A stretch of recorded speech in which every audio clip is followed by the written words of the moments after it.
Two officers responded separately to a domestic disturbance near Central and Baseline in South Phoenix. The victim was combative and it turned into a brief scuffle. At some point through all this, the family dog was shot and killed, and the moments later, the unarmed victim was shot too. Killed him for no reason.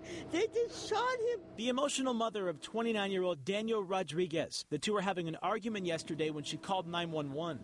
Officer Richard Krisman and another officer responded. She gave them permission to go inside. I said, don't hurt him. Whatever you do, don't hurt him. And not even a minute later, we heard the shots.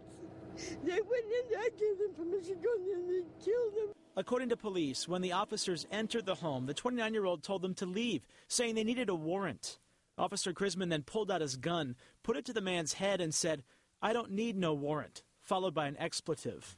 Then it turned into a heated argument and scuffle. The victim was tased twice. Krisman allegedly shot and killed the family dog, then shot and killed Rodriguez as the two argued. It's extremely unusual for our department to have this kind of a situation. Chief Jack Harris tried to calm nerves today as this killing sent shockwaves through South Phoenix and the department. We will investigate this thoroughly, and we will do everything possible to make sure that we have the facts and that we take appropriate action based on facts. Krisman was booked on aggravated assault, but many are expecting that to change.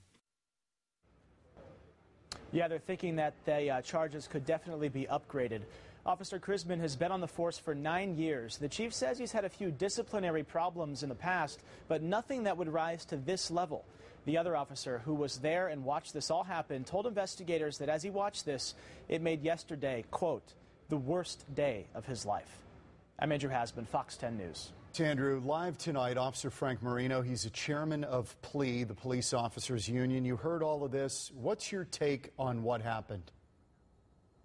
Well, John, at this point in time, we're standing behind our officer. Yeah, and I get that. I understand the thin blue line, but you got to admit, some of this stuff, if true, let me put up the graphic. I mean, you're talking about your first contact with a suspect, and this is what is said. He says, "I don't need no warrant," and an expletive, and pulls out a gun and allegedly puts it against this suspect's head. That's according to his partner. That's correct, and at this point, it's what it is. It's an allegation. There's an investigation that's going on.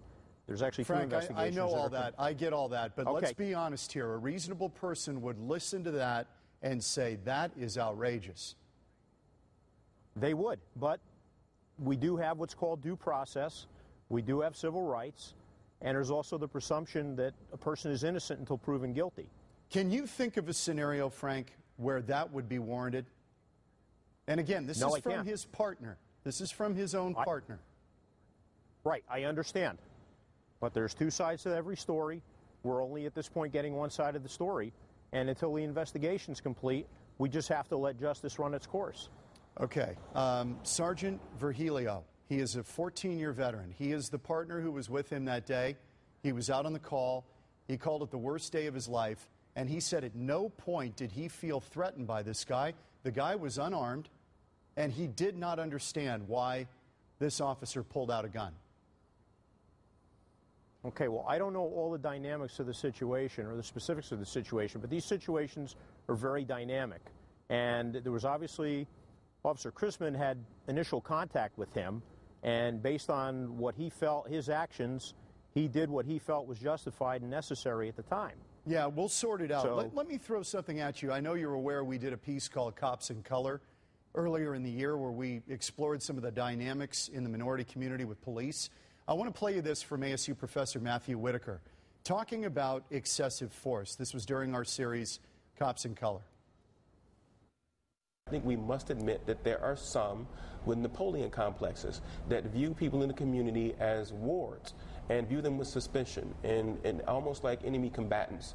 And those may be small numbers of people, but their actions stick with people. Frank, how much does this trouble you that this paints other good officers with a bad brush? It troubles me a great deal because the majority of people that are in the law enforcement profession are in the profession for the right reasons. They want to do the right thing, you know, and like anything else, they draw people for our job from society. Are there people that get through the system Are there bad apples? Yes, but I would venture to say that the majority of rank-and-file police officers are professional about what they do. I would not disagree with that. I wholeheartedly agree. Let me ask you about Richard Chrisman, the officer involved here. You guys bonded him out as the police organization. Has he said anything to you about what happened? I have not spoken to him personally, and you know, any conversation with him, it would be confidential. Yeah, I get that. Okay. So, one more thing. As you go through this, you've got this already with the Mike Johnson issue, the city councilman with the city of Phoenix, who was taken down by an officer at a house fire. That's what led up to a lot of this stuff going on in the minority community. It reignited that debate. Are you concerned you may have trouble because of this? I think if officers maintain a professional attitude and they keep the overall big picture in mind, I don't think it should be an issue. Like I said, the majority of officers out there that work in the street, they're professional. Again, like I said, you know, a lot of it has to do with experience. He's a 9-year veteran, though, Frank. This guy's a 9-year veteran. Right, I understand. I'm not speaking on behalf of him. I'm speaking on behalf of some of the other officers. Like I said, the main thing is officers need to be professional, and I agree with that. One more thing. One more thing. Would you be comfortable with murder charges in a case like this if what we have been told is true? John, I don't have all the facts, so I wouldn't be able to make that decision or make that comment. Well, I appreciate you coming on tonight, Frank. I appreciate it.